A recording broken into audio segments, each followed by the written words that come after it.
Hey guys, this is Attorney Walter Knott. I just wanted to check in with you real quick and go through some of the basic details. I see the light shining on these. Now, I want you to understand what we're going to be talking about is the $300 million a day that it cost us to have our military present in Afghanistan. And essentially, what's now happening with that $300 million?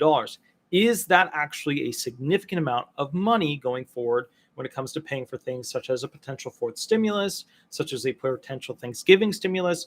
Obviously, most of you guys are aware now that Thanksgiving is tomorrow, and therefore there will not be a Thanksgiving stimulus pass. I know that all these channels, the LA Lates, the Blind Billionaire, they pump you up with that kind of stuff, and I understand they're significantly more popular than I am. Being the Debbie Downer of reality tends to be a less popular thing, but I think it's important that you guys realize what's actually going on. And I can't actually report on a lot of magical stuff that might potentially happen, and then say it's coming, it's past, and stuff like that, because I'm an attorney. That would be improper, unethical, and at times illegal for me to do that. So I want you to understand something very quickly. Harley Hillbilly, howdy, howdy. I love that name. $300 million. I just want you to conceptualize $300 million, which you probably can't. I certainly can't. Maybe you can.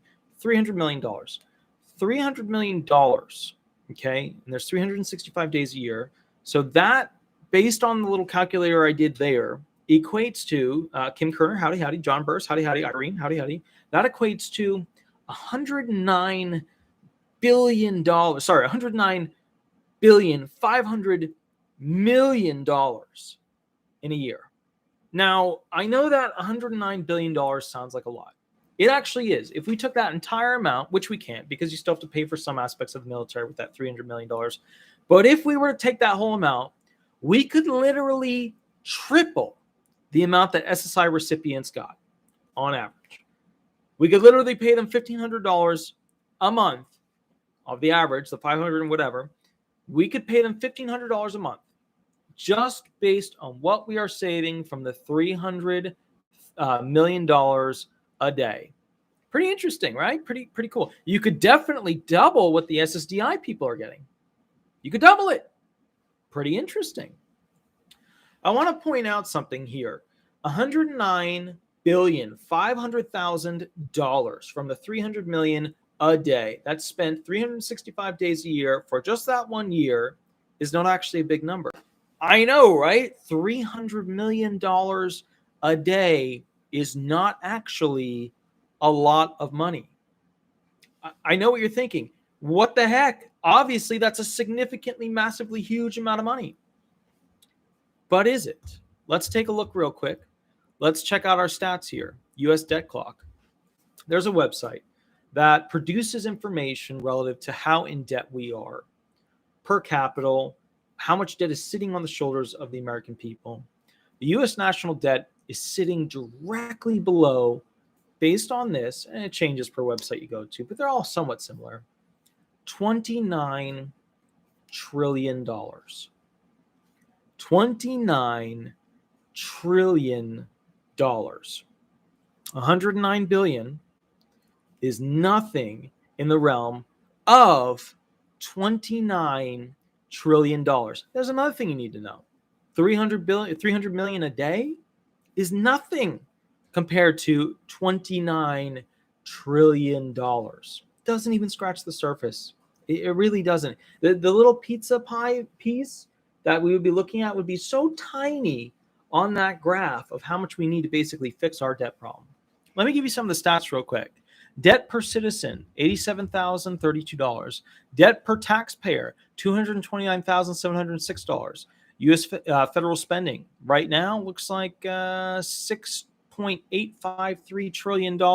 U.S. federal budget deficit looks like $2.8 trillion.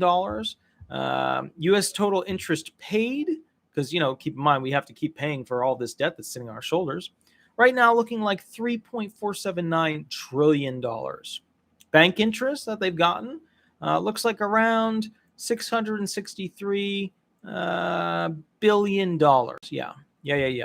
Let's see. Liability per citizen, $484,000. Okay, let's take a look at this.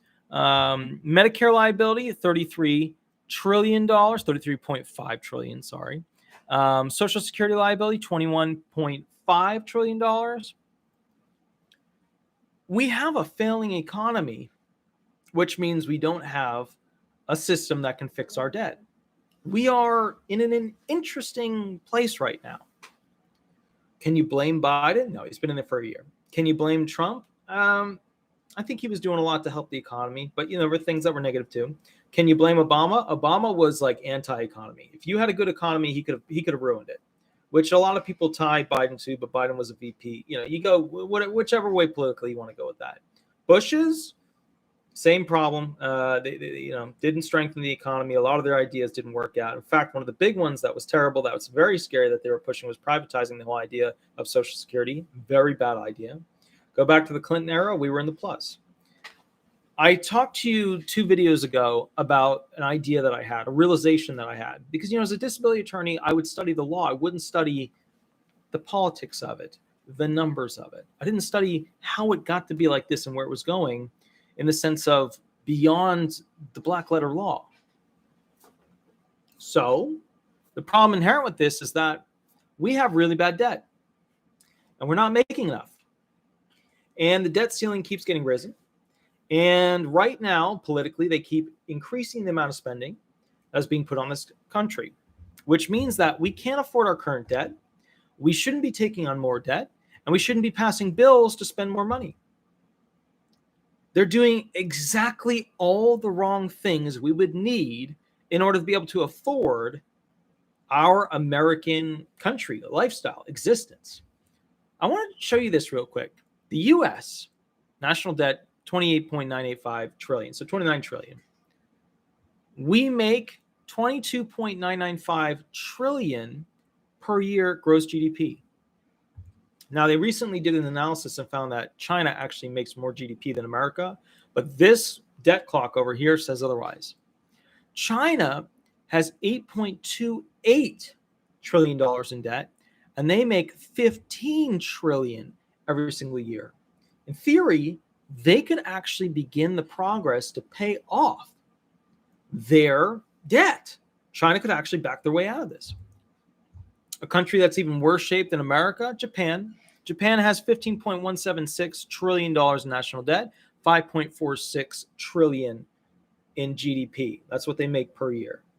What's interesting about this whole thing is that America, if it would just go back to making products, taxing, things coming into this country, so that we could compete and make things and have those things, we could do it. We could have manufacturing plants again. If we would just go back to that, we would have a shot at being able to produce the future of an America not living in massive debt.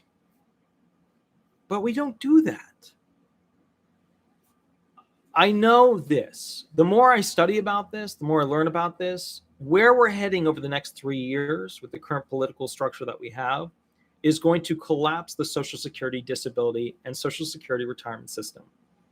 I've learned this because I've started to run the basic rough cut numbers that show me that, unfortunately, if we continue to make products more expensive, and those products are more expensive from foreign countries who are producing them, and unfortunately those foreign countries that are producing them are able to control how we get them, use them, chips in cars, special types of plastics that we need, etc. The problem we're running into is that at the end of the day, fewer people are going to be able to afford less, which means your standard of living will go down. The cost of living is going up, which means that at the end of the day, people will not be able to. That's my dog, Sweetie, in the background. She's obnoxious but adorable, so I always let it go. So the bottom line is this. It means that, unfortunately, the retired and the disabled are the ones who are going to be hurt the most. You'll be seeing them in the news shortly. And what they'll be saying is, we need to raise payroll taxes against those people who are working to pay more money to afford Social Security benefits. But did you ever sit back and think, when are we going to audit the U.S. federal, state, county, local government? When are we going to? When are we going to have better audits? Actual citizen-based audits occur. Why don't we have a branch of the government that is purely citizen-based? And they do audits against the government as a result of that. You know, the amazing thing is we don't even know it with our state elections, because the states set all that stuff up. There's no federal group that actually audits them. There isn't. There's no citizen-based group that audits them, which means, you know, you could have cheating all over the place and nobody would know. Nobody would know because nobody's auditing this. It's just the group that set it up that's really auditing it. In fact, when you look up federal groups that basically look at the election, they've set up essentially a technology system that is great. It shows you how to build a better system for voting, how to build better, more technologically, essentially it can't be hacked as easily, and how to put restrictions in to make sure bad things can happen. But it's all under a system of voluntary request. A state has to request that assistance from the federal government. I sit back and I look at this and I think, how the heck did this happen? Were we all just asleep? I was. I certainly was. When I look at this now, I think to myself, I just followed the law. And I was an idiot for just following the law. Had I actually looked into how the law was being reshaped, I would have realized we have what's going on called a long con. In the criminal industry, a long con is years of putting trust into an individual and then basically getting something massive out of them. Well, what's the big individual? It's the American people. It's all the farm animals to the American farm. It's all the farm animals that make eggs, that make milk, that make all kinds of things that we use. And as a result of that, we've got a problem. The farmers, the American politicians, are not tending well to this farm. The stalls have not been mucked. The beautiful grassy fields are now dying and gray. The beautiful, amazingly gorgeous, fences that we have are now deteriorating. We kind of have a problem here. The more I look into it, I'm scared. We are going to be working more tomorrow on votetoprotectthedisabled.org, which is essentially the nonprofit that we're going to be setting up, all of us, we're all part of this, to tell people who to vote for, who as politicians, senators, House reps, presidents, intend to raise Social Security benefits. And then also I will be providing information legally on how you guys can go ahead and recall people. They don't do what they say they're going to do, they need to leave.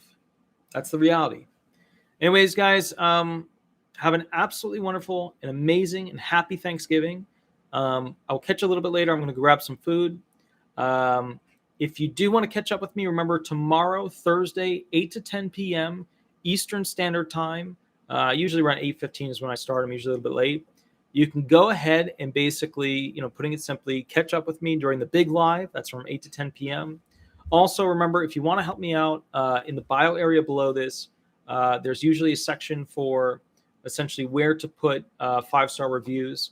You can like this channel. You can subscribe to this channel. The thing that I'm really looking for help are 5-star reviews, because they help me show people that I have an agenda of making sure the disabled and retired are going in a positive direction, not in what we have now, which is retirement benefits running out in 10, 11 years, which will be 9, 10 years after we do the math for 2021. I see this as a problem. All you guys paid into it. It's your right, and yet they're going to reduce it down to like 78% on the dollar. That's just, it's immoral. Guys, I will catch you later. Have a wonderful day, and please don't get all wrapped up in those fake stimulus videos. There are no plans currently for an actual stimulus. There are plans for stimulus for immigrants. So I'll do a video on that. Don't get angry. It's just what they're doing. It is what it is. All right. I'll catch you a little bit later. Have a wonderful day. Bye-bye.